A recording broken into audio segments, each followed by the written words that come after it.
They say truth is stranger than fiction, which may be why so many of cinema's scariest movies were inspired by real-life horror stories. From the Ed Gein killings that inspired the Hitchcock classic Psycho, to the events behind the cult classic The Texas Chainsaw Massacre, to the actual exorcism case which became the film The Exorcist. There's a seemingly never-ending supply of true tales of terror that continue to be adapted to the big screen. Today on Scream to Screen, we're going to talk about the movie Veronica from 2017 and the real-life scares that never made it onto the silver screen.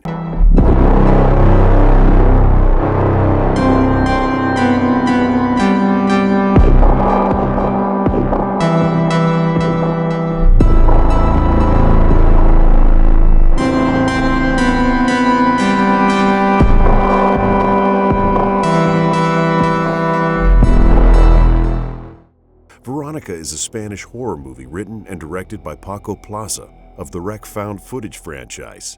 It tells the tale of the titular teenage girl named Veronica, who performs a seance using a Ouija board with her friends and becomes possessed by an otherworldly evil.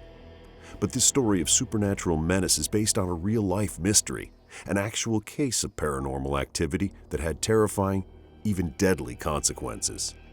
The inspiration for the character Veronica was a teenage girl named Estefanía Gutiérrez Lázaro, who lived in the southern suburbs of Vallecas, outside of Madrid, Spain. In 1990, Estefanía was 15 years old when she developed an interest in the occult. At the time, her parents weren't concerned about Estefanía's new hobby. They considered it simply a phase their daughter was going through, much like any other girl coming of age and finding ways to rebel. But if they could have seen the events that would follow, they surely would have tried to nip this new hobby in the bud. Estefanía bought a Ouija board in an attempt to communicate with spirits in the great beyond. She even brought the board with her to school in order to perform seances with her friends. According to Estefanía's parents, one of her friends had recently lost her ex-boyfriend in a tragic motorcycle accident. The friend wanted to try and talk with his ghost, so Estefanía and a few classmates used the Ouija board to perform a seance. But almost before they could get started, one of the nuns at the school is said to have interrupted the ritual, and to punish the girls for such blasphemy, broke the Ouija board into pieces. In retrospect, this act of punishment may have led to consequences far more profane and unholy than the girls' supposed blasphemy. According to witnesses, when the nuns smashed the Ouija board, it began emitting a strange white fog, which Estefanía appeared to inhale. Paranormal experts have since theorized that the smoke was in fact an evil spirit or demon that then possessed the teenage girl, setting in motion a terrifying ordeal for Estefanía as well as for her family and loved ones.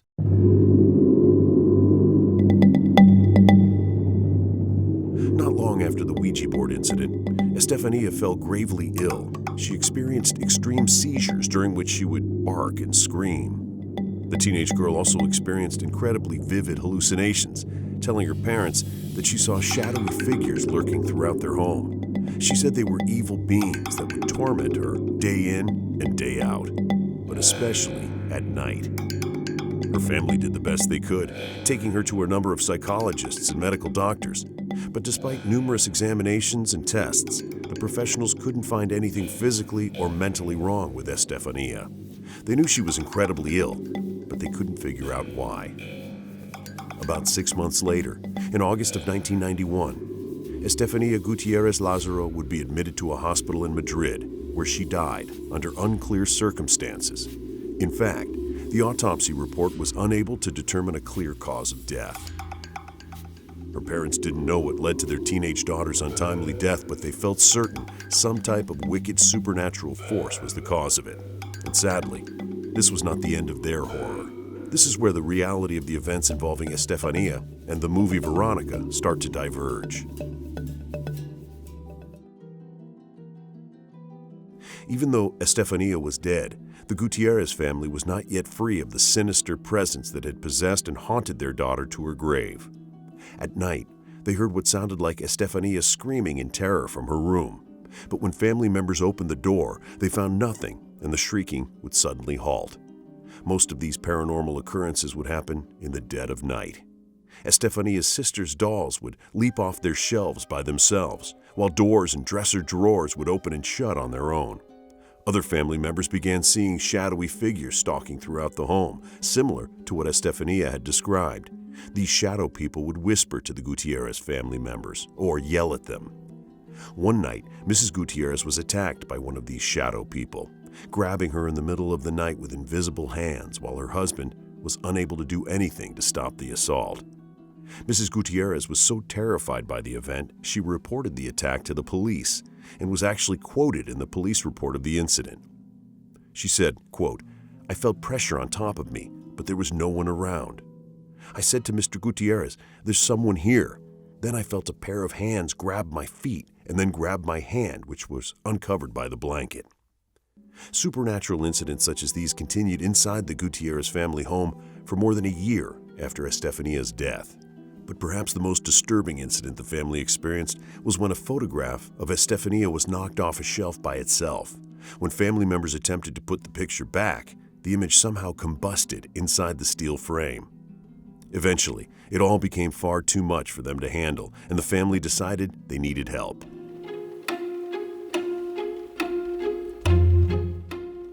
It took about a year before the police became involved, unlike in the film where the authorities are called right after the first incident and were almost immediately on the case. Buenas noches, policía, dígame. Buenas noches.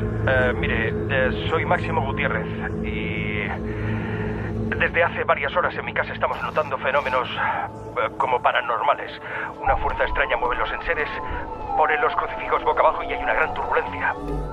This is what would lead to what paranormal researchers would call the Vallecas Case. The chief inspector of the Spanish National Police, José Pedro Negri, along with 3 officers, witnessed and reported on the case, adding to the validity of the terrifying events. At the Gutierrez family apartment, the police investigated and reported on several strange and bizarre incidents. The police found the home in shambles, as though vandals had been running amok inside. The majority of the destruction was in Estefanía's old bedroom. Her parents had kept it intact after her passing, leaving up her decorations and furniture, only to have the supernatural force that was haunting them destroy their lost child's belongings. They also found that Estefanía's was the most haunted room in the house, that an invisible force would roughly shove anyone who entered their late daughter's room. Posters and wallpaper were clawed up as though by an animal or monster. The officers also claimed that they witnessed a cross hanging in the room move on its own. They watched in horror as the crucifix was bent and broken before their very eyes by some unseen force, much like a scene from the movie The Exorcist. Left behind on the wall where the cross was hung was a large red-brown stain that had the color and viscosity of blood. Then the officers reported the stain seemed to follow them throughout the apartment, noting that the uncanny mess seemed to move on its own, spreading itself on furniture and on the floor. Doors to an armoire that had been closed had suddenly burst open on their own right in front of the startled policemen. At another point, they heard a loud banging noise come from a porch that they discovered was completely empty. Some paranormal experts believe these incidents are telltale signs of a poltergeist. All of these bizarre occurrences were dutifully recorded by these officers and faithfully put into their reports, making this haunting as officially verified as could be. When the media got a hold of the story, it became an instant and infamous news sensation, and one of the most well-known and well-documented hauntings ever to occur in Spain. In their reports, the police described what was going on in the Gutierrez home as a situation of mystery and rarity.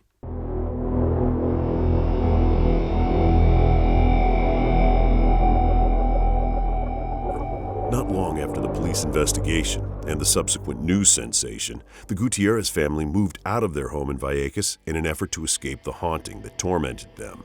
And despite what you might expect from horror movie tropes, this actually worked. The Gutierrez family experienced no further supernatural incidents at their new home, and there were no reports of any continued haunting at their former home. Whatever had been terrorizing them from beyond had ceased its torment. But while the actual spirit seemed to have been laid to rest, the ghost story surrounding Estefanía Gutiérrez Lázaro and the Vallecas case would live on. Due to the nature of the case and the coverage it received, it eventually became one of the most well-known urban legends in Madrid, if not in the entire country of Spain. Eventually, it became the basis of Paco Plaza's Veronica.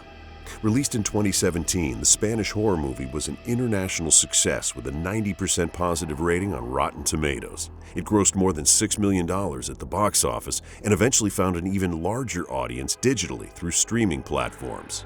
During an appearance at the Toronto International Film Festival, Plaza admitted that he took some creative license with the tale and made his own embellishments to adapt it to the big screen. He said, quote, "In Spain, it's very popular, this story, because it is, as we say in the film, the only time a police officer has said he has witnessed something paranormal. And it's written in a report with an official police stamp, and it's really impressive when you look at it. But I think when we tell something, it becomes a story, even if it's in the news. You only have to read the different newspapers to know how different reality is depending on who's telling it. So I knew we were going to betray the real events. I just wanted to make a whole vision. But the whole story of Veronica and the sisters and Antonito, this little Marlon Brando with glasses, it's all a vision," end quote. While the movie Veronica was a hit, the question remains, just how much of the movie is based on fact, and how much of it is the storytelling of a talented director?